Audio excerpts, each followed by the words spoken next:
નમસ્તે વિદ્યાર્થી મિત્રો, આપણે ધોરણ 12માં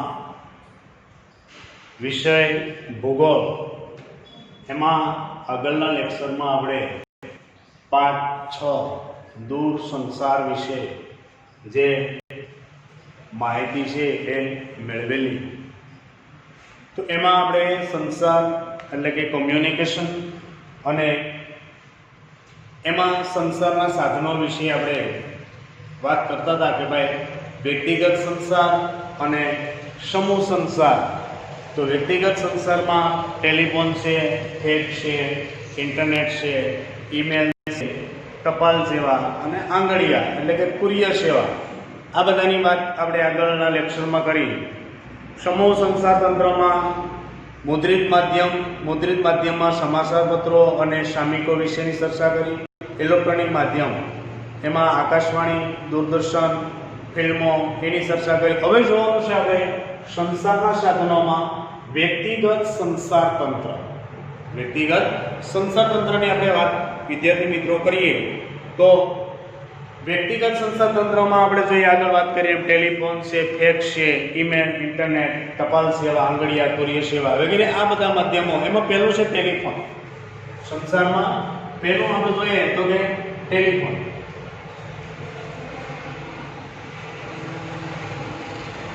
તો વિદ્યાર્થી મિત્રો કે 20મી સદીમાં પ્રારંભથી અહીંયા જે આપણે વાત કરીએ કે 20મી સદીની વાત કરીએ તો 20મી સદીના પ્રારંભથી મધ્યકાળ સુધી USA ની તાર અને ટેલિફોન કંપનીઓએ કયા રાષ્ટ્રની તો કે USA ની તાર અને ટેલિફોન કંપનીએ USA ના ટેલિફોન ઉદ્યોગ ઉપર એકાધિકાર હતો. એકાધિકાર કેને કહેવાય?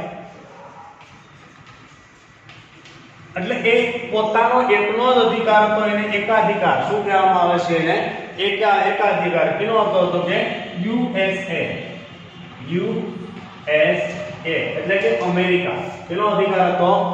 માત્ર ને માત્ર અમેરિકાનો જ અધિકાર હતો, એટલે કે USA નો અધિકાર હતો. એકાધિકાર કેવો હતો? એનો એકનો જ અધિકાર હતો.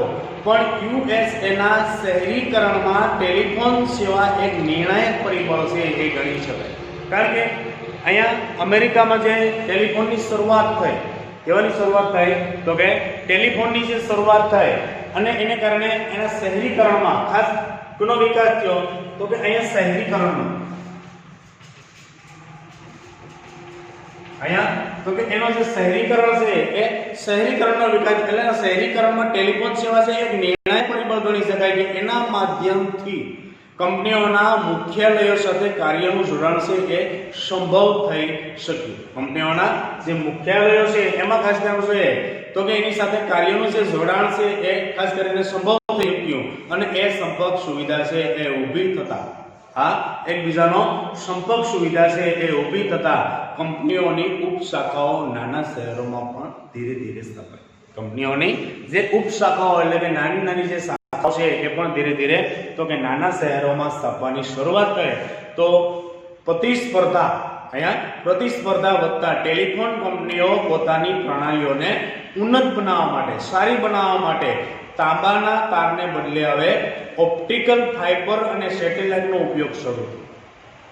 અત્યાર સુધી અહીંયા દરેક કંપનીઓ છે, એક કંપની તો કે ભાઈ તાંબાનો ઉપયોગ કરતો. જેનો ઉપયોગ કરતા તો કે ખાસ કરીને દરેક કંપની છે એ તો કે તાંબાનો ઉપયોગ કરતા. પણ હવે એમાં પરિવર્તન આવ્યું, એટલે કે ઓપ્ટિકલ ફાઇબર છે અને સેટેલાઇટ છે એ સેટેલાઇટનો ઉપયોગ છે એ શરૂ થયો. પરિણામે તો કે ઝડપથી, સુરક્ષિત અને દોષરહિત પ્રસારણ છે એ શક્ય બન્યું. ઝડપથી, સુરક્ષિત અને કે ઝડપથી પ્રસારણ છે એનું શરૂ થવા લાગ્યું. કારણ કે તાંબાના વાયરની જગ્યાએ ઓપ્ટિકલ જે ફાઇબર વાયર છે એની શરૂઆત થવા લાગી. અને બીજા નંબરમાં તો કે ખાસ કરીને છે તો કે સેટેલાઇટનો ઉપયોગ થયો. કેનો ઉપયોગ થવા લાગ્યો? અહીંયા સેટેલાઇટ.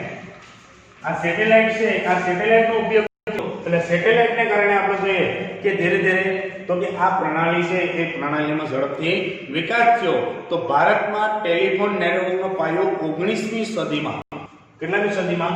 ભારતમાં તો કે ભારતમાં જે કંપની છે એ ટેલિફોનનો પાયો, કેવાનો પાયો તો કે ટેલિફોનનો પાયો 19મી સદીમાં ખાસ કરીને વાત કરીએ તો 19મી સદીમાં બ્રિટિશ સરકાર દ્વારા નાખવામાં આવ્યો. એના દ્વારા તો કે બ્રિટિશ સરકાર અથવા અંગ્રેજો દ્વારા, એના દ્વારા તો કે અંગ્રેજો છે એ અંગ્રેજો દ્વારા સૌપ્રથમ ભારતમાં જે ટેલિફોન છે એનો પાયો છે એ નાખવામાં આવ્યો. તો ભારત સંચાર નિગમ, ખાસ કરીને પૂછાય તો કે ભારત સંચાર નિગમ છે એ લિમિટેડ BSNL, કઈ ચેનલ તો કે BSNL છે એ ઇતિહાસમાં ભારતમાં ટેલિફોન સાથે જોડાયેલો છે. આજે તમે જો વિદ્યાર્થી મિત્રો આપણે BSNL નો ઉપયોગ કરીએ, BSNL નો ખાસ કરીને કાર્ડે આવ્યા છે, મોબાઈલમાં એનો યુઝ છે કરી શકીએ. તો આ રીતે ભારત સંચાર લિમિટેડ છે એટલે કે BSNL છે એનો ઇતિહાસ છે એ ભારતમાં ખાસ કરીને ટેલિફોન સાથે જોડાયેલો છે. એટલે ભારતમાં ટેલિફોન સેવાનું ભારત સરકાર દ્વારા સંચાલન કરવામાં આવે. કેના દ્વારા? ભારતમાં જે ટેલિફોન સેવાની શરૂઆત છે એ ભારત સરકાર દ્વારા એનું સંચાલન છે એ કરવામાં આવ્યું. એટલે હાલ ભારતમાં સંચાર નિગમ લિમિટેડ તરીકે જાણીતી કંપનીઓ એ પહેલા પોસ્ટ એન્ડ ટેલિગ્રામ ડિપાર્ટમેન્ટ એટલે કે PNT ના નામે ઓળખાતી. સૌપ્રથમ જે ભારત સંચાર નિગમ લિમિટેડ છે એ તરીકે જાણીતી કંપની હતી. એટલે એ કંપની પહેલા પોસ્ટ એન્ડ ટેલિગ્રામ ડિપાર્ટમેન્ટ એટલે કે PNT ના નામે ઓળખાતી. 1975 માં ડિપાર્ટમેન્ટ ઓફ ટેલિકોમ એટલે DOT ને પોસ્ટ એન્ડ ટેલિગ્રામ એટલે PNT થી અલગ કરવામાં આવ્યું. 1975 ત્યારે અલગ થયું. 1975 માં કિંમતથી અલગ કરવામાં આવ્યું તો કે ડિપાર્ટમેન્ટ ઓફ ટેલિકોમ એટલે કે DOT ને પોસ્ટ એન્ડ ટેલિગ્રામ એટલે કે PNT થી અલગ છે એ પાડવામાં આવ્યું. જે PNT થી DOT છે એ આપણે અલગ પડે એટલે કે ડિપાર્ટમેન્ટ ઓફ ટેલિકોમ છે એ અલગ પડ્યું. તો ભારતમાં આધુનિક પ્રકારની ટેલિફોન સેવાનો વિકાસ સામ પિત્રોડાએ વિશેષ ફાળો છે. કેનો છે? ખાસ કરીને આવો પ્રશ્ન છે એ પૂછાય એટલે સામ પિત્રોડા આનો વિશેષ ફાળો છે. કયા ક્ષેત્રે? તો કે ટેલિફોન. કયા ક્ષેત્રે? તો કે ટેલિફોન ક્ષેત્રે ખાસ કરીને છે કે સામ પિત્રોડા છે એનો વિશેષ ફાળો છે એ કહેવામાં આવે. એટલે આવો પ્રશ્ન પૂછાય કે ભારતમાં આધુનિક પ્રકારની ટેલિફોન સેવાનો વિકાસમાં ખાલી જગ્યા ફાળો છે સામ પિત્રોડાનો. એનો ફાળો છે તો કે સામ પિત્રોડાનો. એટલે આધુનિક સમયમાં વિજ્ઞાન અને ઇન્ફોર્મેશન ટેકનોલોજીના વિકાસને કારણે આજે આધુનિક ક્ષેત્રે વાત કરીએ તો ખાસ કરીને આપણે જોઈએ તો કે વિજ્ઞાન અને ઇન્ફોર્મેશન ટેકનોલોજીના વિકાસને કારણે તો કે સેલ ફોન સેવાઓ સમગ્ર વિશ્વમાં ખૂબ જ ઝડપથી લોકપ્રિય સંસાર છે એ સેવા બની. સેલ ફોનનો વિકાસ થવા લાગ્યો. આજે જે આપણે યુઝ કરીએ છીએ એ મેજોરિટી તો કે સેલ ફોનનો વિકાસ છે એ થવા લાગ્યો અને આખા વિશ્વમાં તો કે એનો ફેલાવો છે એ થયો. આ સેવાને કારણે વ્યક્તિગત સમગ્ર વિશ્વ સાથે પ્રત્યક્ષપણે પોતાનો સંપર્ક છે એ જાળવી શકે. કે આજે વ્યક્તિગત એમ કારણ કે આજે મોબાઈલ દ્વારા તમે વિશ્વના કોઈ પણ કોણે તમે કોઈ પણ સાથે વાત છે એ કરી શકો અને WhatsApp ઉપર કોઈ મેસેજ છે એ મોકલી શકો. એટલે જ અહીંયા કીધું છે આપણને કે વિશ્વના પ્રત્યક્ષપણે એમ પોતાના સંપર્ક જાળવી શકે. એટલે સ્માર્ટ સેલફોનની મદદથી આજે આપણે જે સ્માર્ટ સેલફોનની મદદથી તો કે ઇન્ટરનેટના માધ્યમ દ્વારા અનેક ક્ષેત્રોમાં તો કે માહિતીનું શું કરીએ તો કે આદાન પ્રદાન છે એ ખૂબ જ ઝડપથી બન્યું છે. આજે સ્માર્ટ જે સેલફોન છે કે એના દ્વારા તાત્કાલિક આપણે માહિતી છે એનું આદાન પ્રદાન છે એ વિશ્વમાં તો કે ઝડપથી આપણે છે કે બન્યું અને અસરકારક બની શક્યું. તો છેલ્લા 2 દાયકાની વાત કરીએ કે ઘણી બધી એવી ખાનગી કંપનીઓ છે કે વિદેશી કંપનીઓ છે એ ટેલિફોન ક્ષેત્રમાં આજે પ્રવેશ કર્યો છે. આજે તમે જો એરટેલ છે, વોડાફોન છે, પછી ખાસ કરીને જીઓ છે, આવી કંપનીઓ છે એવી વિદેશી પણ ઘણી બધી આવી છે કે આ ખાનગી કંપનીઓ છે. આ બધી કેવી કંપનીઓ છે? ખાનગી. આ BSNL છે એક રાષ્ટ્રીય કંપની છે. આ BSNL છે એક રાષ્ટ્રીયકૃત કંપની છે એ કહેવામાં આવે. એ સિવાય જે ઘણી બધી કંપનીઓ છે એ બધી કેવી કંપનીઓ છે તો કે ખાનગી કંપની. એટલે જ કીધું છે અહીંયા કે ખાસ કરીને 2 દાયકામાં એવી બધી ખાનગી અને વિદેશ કંપનીઓ છે એ ટેલિફોન ક્ષેત્રે ઘણો બધો પ્રવેશ છે એ મેળવ્યો. એટલે વિદ્યાર્થી મિત્રો ખાસ અહીંયા આપણે વાત કરી ટેલિફોનમાં તો ટેલિફોનમાં આવો પ્રશ્ન વધારે પૂછાય કે ભારતમાં આધુનિક જે ખાસ કરીને એ ટેલિફોન સેવાનો વિકાસમાં કેનો ફાળો છે તો કે સામ પિત્રોડાનો ફાળો વિશેષ. પછી આવે છે ફેક્સ. નેક્સ્ટ એના પછી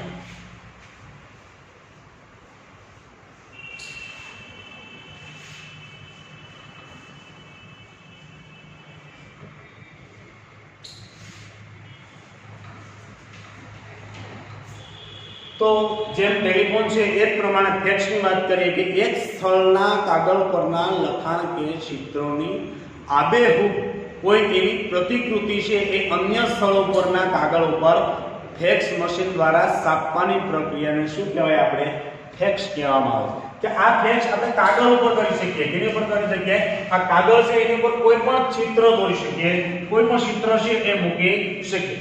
વિદ્યાર્થી મિત્રો ખાસ સમજો કે આ ફેક્સ કરીએ એટલે કે કાગળ ઉપર કોઈ પણ ચિત્ર, કોઈ લખાણ કરો કે ચિત્ર કરો, કાગળ ઉપર ખાસ કરીને લખાણ કરો અથવા તો કોઈ ચિત્ર છે એ મૂકી શકીએ. એટલે આબેહૂબ પ્રતિકૃતિ અન્ય સ્થળ પરના જે કાગળ ઉપર ફેક્સ મશીન દ્વારા જે છાપવાની પ્રક્રિયાને આપણે શું કહેવાય? ફેક્સ. આપણે કેમ જેવી રીતે ઝેરોક્સ કરીએ કોઈ પણ વસ્તુ છે એને આપણે શું કાગળ ઉપર, તો કે ઝેરોક્સ છે એ કરવામાં આવે. તો આ પ્રમાણે આપણે કે કાગળ ઉપર કોઈ ફેક્સ છે અહીંથી સીધો દાખલે કે ગમે ત્યાં આપણે જે કાગળ ઉપર ફેક્સ છે લખાણ કે ચિત્ર દ્વારા મોકલી શકીએ. તો ફેક્સ મોકલવા માટે ફેક્સ મશીનની ટેલિફોનના વાયર સાથે જોડાણ કરવું પડે.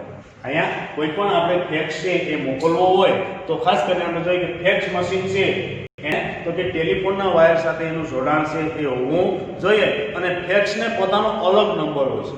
જેમ આપણે કે મોબાઈલ નંબર હોય છે એમ ફેક્સને પોતાનો અલગ જે નંબર હોય છે કે આ નંબરના ઉપયોગથી જે આવતી છબીઓને ફેક્સ મશીનમાં ઝીલી લે છે. આપણે કેમ દાખલા કે કેમેરા દ્વારા ફોટા પાડીએ કે મોબાઈલ દ્વારા ફોટા પાડીએ તો એ કેમેરો છે એ આપણે જે પ્રતિકૃતિ છે એને ઝીલે છે. એમ ફેક્સ દ્વારા તો કે અહીંથી જે કંઈ આપણે મોકલીએ એ ફેક્સ છે એ નંબરના ઉપયોગથી જે કંઈ છબી આવે છે, જે કંઈ ફોટો, છબી મીન્સ કે જે કંઈ ફોટો છે એ ફેક્સ મશીન ઝીલી લે છે અને દર્શાવેલ નંબર પરના ફેક્સના મશીનમાં છબી ઉતારી લે છે. દર્શાવેલા જે નંબર છે એ પ્રમાણે ફેક્સના મશીનમાં એની જે છબી છે એટલે કે ફોટો છે એ ઉતારી લે છે. એટલે સંદેશો ઝીલતા મશીનમાં છબી છે એ કેવી થઈ જાય? તો કે પ્રિન્ટ થઈને બહાર આવે છે. સંદેશો બોલતા જે કંઈ મશીનમાં ફેક્સ મશીનમાં ખાસ કરીને છબી છે એ છબી તો કે ખાસ કરીને એ ફોટો છે એ બહાર આવે છે પ્રિન્ટ થઈને. એટલે આમ ફેક્સ દ્વારા તો કે ભાઈ એક સ્થળેથી આપણે બીજા સ્થળના કાગળ ઉપરના કોઈ પણ લખાણ કે ચિત્રો છે એને આપણે મોકલીશું. કોઈ પણ લખાણ હોય કે ચિત્ર હોય આપણે બીજા સ્થળે આપણે મોકલી શકીએ. એટલે આધુનિક સમયની વાત કરીએ તો આધુનિક સમયમાં તો કે દૂર સંસારના અન્ય સાધનોનો ઉપયોગ વધતા ફેક્સનો ઉપયોગ છે એ ધીરે ધીરે ઓછો થવા લાગ્યો. કારણ કે આજે આધુનિક સમયમાં સાધનોનો ઉપયોગ કરે, કારણ કે આપણે વોટ્સએપ ઉપર તરત તાત્કાલિક માહિતીઓ છે એ મોકલી શકીએ. એટલે ધીરે ધીરે એને કારણે આપણે જોઈએ કે આજે આ ફેક્સનું પ્રમાણ છે એ ધીરે ધીરે ઘટવા લાગ્યું. એના પછી આવે છે ઇન્ટરનેટ.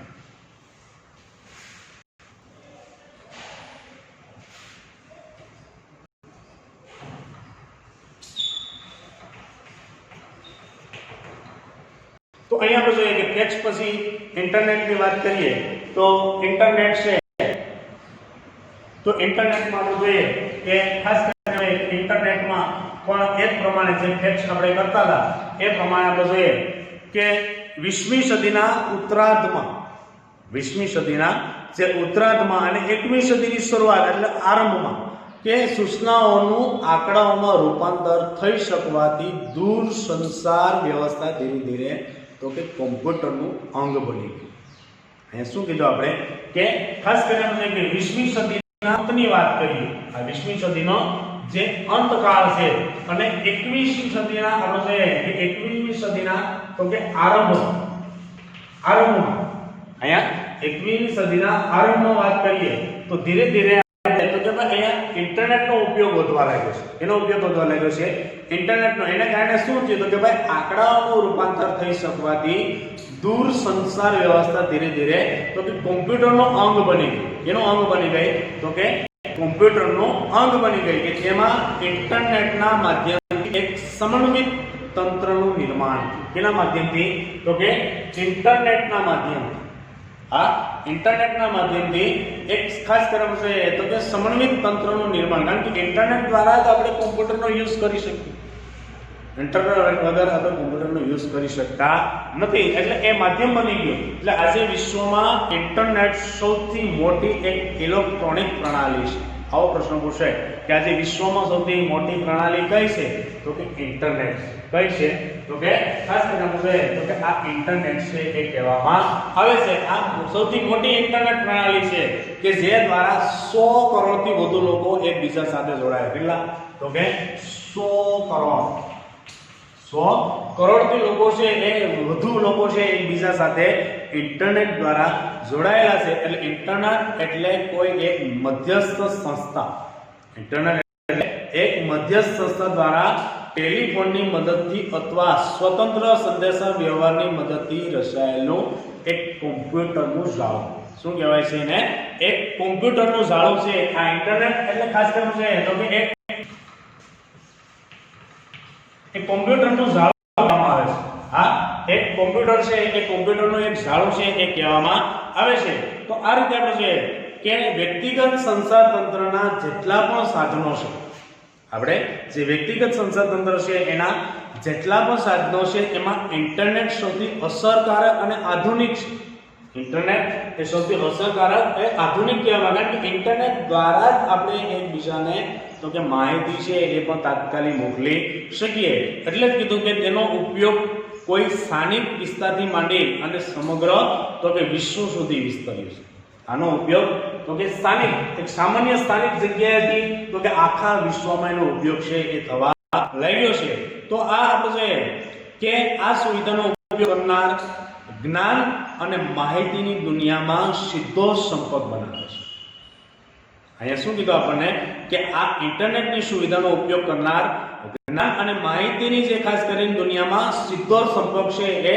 બનાવે છે કારણ કે જ્ઞાન મળે માહિતી મળે આને કારણે ઇન્ટરનેટ દ્વારા આપણને જ્ઞાન પ્રાપ્ત થાય છે માહિતી પ્રાપ્ત થાય કારણ કે વિશ્વની સાથે આપણો નાતો છે કેની સાથે તો કે વિશ્વ સાથે એટલે જોઈએ કે માહિતી દુનિયાની સીધો સંપર્ક છે એ બનાવે છે એટલે ઈ કોમર્સ ખાસ તો કે ઈ કોમર્સ આ રીતે આપણે જોઈએ તો કે ઇન્ટરનેટમાં આપણે જોઈએ કે ભાઈ ઈ કોમર્સ તથા નાણાકીય લેવડ દેવડ માટે આજે ઈ કોમર્સ એટલે કે છે ખાસ કરીને આપણે વેપારને આ તે કરવું અથવા નાણાંની લેવડ દેવડ કરવી આપણે બેંકોમાં ખાસ કરીને આપણે જોઈએ કે નાણાંની લેવડ દેવડ માટે પણ ઇન્ટરનેટનો ઉપયોગ છે એ ઝડપથી વધી રહ્યો છે આજે તમે જો કોઈ પણ બેંકમાં તમે નાણાં જમા કરાવો એટલે ઇન્ટરનેટ દ્વારા આપણે જોઈએ કે કોમ્પ્યુટરમાં તમારા નાણાં છે એ રીતે કોઈ ટ્રાન્સફર કરવા હોય તો પણ આપણે કોઈ જગ્યાએ મોકલવો હોય તો પણ આનો ઉપયોગ છે એ લેવડ દેવડમાં પણ ઇન્ટરનેટનો ઉપયોગ છે એ ઝડપથી વધી રહ્યો છે એટલે ઇન્ટરનેટ ઓછા ખર્ચે વિવિધ બાબતોની વિશાળ જાણકારી અને વધુ માહિતી પૂરી પાડે છે ઇન્ટરનેટ છે એના દ્વારા તો કે ઓછા ખર્ચોમાં આપણે તો કે વધુ માહિતી છે વિશાળ માહિતી છે એ આપણને પૂરી પડે કે શહેરી સિવાય તો કે આજે નાના કસ્બાઓ હોય ગામડાઓ આજે શહેરો સિવાય નાના કસ્બાઓ એટલે કે ખાસ કરીને આપણે ગામડાઓમાં પણ સાયબર કાફેની વ્યવસ્થા ઉપલબ્ધ થવાથી સાયબર કાફે દ્વારા આપણે આજે સાયબર કાફે દ્વારા ઘણી બધી માહિતીઓ છે એ પણ આપણે કઢાવી શકીએ મેળવી શકીએ આજે ઘણા બધા શહેરોમાં અને કસ્બાઓમાં આવા સાયબર કાફેનો ઉપયોગ થવા લાગ્યો છે અને તમને ખ્યાલ છે 12મા ધોરણમાં આવી ગયા વિદ્યાર્થી મિત્રો આજે તમે 12મું પાસ કર્યા પછી ઘણી બધી જગ્યાએ તમે ફોર્મ ભરો તો આપણે સાયબર કાફે દ્વારા ફોર્મ છે એ ભરી શકીએ તો આ સાયબર કાફેની વ્યવસ્થા ઉપલબ્ધ થવાથી તો કે ઇન્ટરનેટનો ઉપયોગ છે એ ખૂબ જ વધી ગયો છે અને કારણે ઇન્ટરનેટનો ઉપયોગ છે એ ખૂબ જ વધવા લાગ્યો છે તો અવકાશયાન પણ કોમ્પ્યુટર દ્વારા ઇન્ટરનેટ સાથે જોડાઈને ઉપગ્રહ સાથે સંપર્ક જાળવે છે આજે જે ખાસ કરીને આપણે જોઈએ તો અવકાશયાન છે આજે અવકાશમાં જે કંઈ યાન મોકલીએ તો આજે અવકાશ છે ખાસ કરીને અવકાશમાં જે કંઈ યાન છે એ મોકલવામાં આવે એ પણ કોમ્પ્યુટર દ્વારા ઇન્ટરનેટ સાથે જોડાયેલ ઉપગ્રહ છે કોમ્પ્યુટર દ્વારા જે ખાસ કરીને ઇન્ટરનેટ સાથે જોડાયેલ ઉપગ્રહ કહેવામાં આવે છે કે આજે તમે જો તમને ખ્યાલ છે મિશન મંગલ આપણે જે ખાસ કરીને જોઈએ તો કે એ છોડ્યું તો એના ઉપરથી આખી ફિલ્મ છે એ બનાવવામાં આવી વિદ્યાર્થી મિત્રો કદાચ તમે જોયું હોય મિશન મંગળમાં તમે જો કોમ્પ્યુટર ઉપરથી આખું જે ખાસ કરીને મંગળયાન છે એ મૂકવામાં આવે એની માહિતી ટોટલી કોમ્પ્યુટર ઉપરથી ખ્યાલ આવી શકે એટલે આવી રીતે અવકાશયાન છે એમાં પણ કોમ્પ્યુટરનો ઉપયોગ છે એ દ્વારા ઇન્ટરનેટ છે એની સાથે જોડાય અને ખાસ તો કે ઉપગ્રહ છે એની સાથે તો કે સંપર્ક છે એ જાળવે છે તો વિશ્વને આવરી લેતા ઇન્ટરનેટ વર્લ્ડ વેબ જે ખાસ કરીને આપણે જોઈએ કે વર્લ્ડ વેબ છે એથી ઓળખવામાં આવે છે ટૂંકમાં www અથવા ખાસ કરીને વેબથી પણ ઓળખવામાં આવે છે. www જે વેબ છે એનાથી પણ ઓળખવામાં આવે છે. તો રેલવે કે હવાઈ જે સમયપત્રક જાણવા માટે ખાસ કરીને આપણે જોઈએ કે રેલવે વિશેની માહિતી મેળવવી હોય કે હવાઈ વિશેની ખાસ કરીને હવાઈ જહાજ છે તો એના વિશે પણ ખાસ કરીને સમયપત્રક જાણવા, રેલવે હવાઈ કે બસની મુસાફરી માટે ટિકિટની કોઈ બુકિંગ કરાવવું. દાખલા કે આપણે કોઈ બુકિંગ કરાવવું, આજે તમે જો મેજોરિટી બધું ઓનલાઈન બુકિંગ થાય છે. તમે ઘરે બેઠા તમારી કોઈ ટ્રેન હોય કે ખાસ કરીને હવાઈ જહાજ હોય કે ખાસ કરીને કે બસ હોય તો એમાં તમે ઘરે બેઠા રેલવે છે એનું સમયપત્રક મેળવી અને તમારે ગમે ત્યારે જવાનું હોય કોઈ પણ સ્થળે તો એના વિશે તો કે ખાસ કરીને ઇન્ટરનેટના માધ્યમથી બુકિંગ છે એ કરવા, જમીનના દસ્તાવેજો મેળવવા, શૈક્ષણિક માર્ગદર્શન આપવા, ગુનેગારો સાથે શોધ કાઢવા કે ગુનેગારો છે એને શોધી કાઢવા, હોટલ કોઈ બુકિંગ કરાવવા, ઓનલાઈન ખરીદ વેચાણ કરવું, જાહેર પક્ષીઓના જાહેર પરીક્ષાઓના પરિણામ મેળવવા કે દાખલા કે આપણે કોઈ પરીક્ષા હોય તો એના પરિણામ મેળવવા માટે પણ તમે ખાલી એની જે સાઇટ ખોલો એટલે તાત્કાલિક તમારે પરિણામો મળે. એ સિવાય ક્રેડિટ કાર્ડ અને ડેબિટ કાર્ડના ઉપયોગ માટે ઇન્ટરનેટનો સેવાઓ છે આ બધી તો કે મહત્વની બનવા, કારણ કે ઇન્ટરનેટ દ્વારા તમે માહિતી મેળવી શકો. આ ઉપરાંત વોટ્સઅપ છે, કોઈ ટ્વિટર છે, ફેસબુક છે, ઈમેલ વગેરે સેવાઓનો ઉપયોગ માટે તો કે ભાઈ ઇન્ટરનેટ છે એ અનિવાર્ય છે અને સેલફોનમાં ઇન્ટરનેટનો ઉપયોગ છે એ વધવા લાગ્યો છે. આજે તમે જો કે ખાસ કરીને સેલફોન છે તો સેલફોનમાં તો કે ઇન્ટરનેટનું પ્રમાણ છે એ વધવા લાગ્યું છે કે ઇન્ટરનેટનો ઉપયોગ આજે તમે ઓનલાઈન જે વિડીયો છે ઘરે બેઠા નિહાળો. આ ઇન્ટરનેટના પરિણામે, કોના પરિણામે તો કે નેટના પરિણામે આપણે ઘરે જોઈ શકીએ. તો આટલું જાણીએ કે ભૂગોળનું જ્ઞાન વધારે આપે એવી એક સાઇડ એટલે ખાસ કરીને આગળ વાત કરી એ www જે ખાસ કરીને વર્લ્ડ આપણે જોઈએ કે જેમ્સ જે કોમ છે એ વર્લ્ડ જિયોગ્રાફી કહેવામાં આવે. શું કહેવામાં આવે છે એને? World geography games. આ સાઇડ ઉપર આ બધું જ જ્ઞાન તો કે નાનામાં નાની જે ઇન્ટરએક્ટિવ ગેમ કે ક્વિઝના સ્વરૂપમાં મૂકવામાં આવી છે. કે આજે આપણે જે ઘણી બધી ક્વિઝ રમીએ ને એવી ક્વિઝના સ્વરૂપમાં તો વિશ્વના દેશો એમની જે ખાસ કરીને રાજધાની, રાટોધ્વજ, પૃથ્વી પરના ખંડો, મહાસાગરો, નદીઓ, રણ પ્રદેશો વગેરે વિશે આ ગેમ છે એ કોઈ પણ ગેમ સિલેક્ટ કરી તેમાં જોઈએ એટલે વિશ્વનો આખો નકશો છે આપણને જોવા મળે. તેના ઉપરના જે ત્યાં ક્લિક કરીએ એટલે ગેમ શરૂ થાય અને એક પછી એક સવાલ છે આપણને પૂછવામાં આવે એટલે જમણી તરફ આપણને સ્કોર છે એ પણ બતાવે કે દાખલા કે આપણે જે આ ગેમ રમીએ તો એ જમણી સ્કોર છે એ પણ બતાવે છે.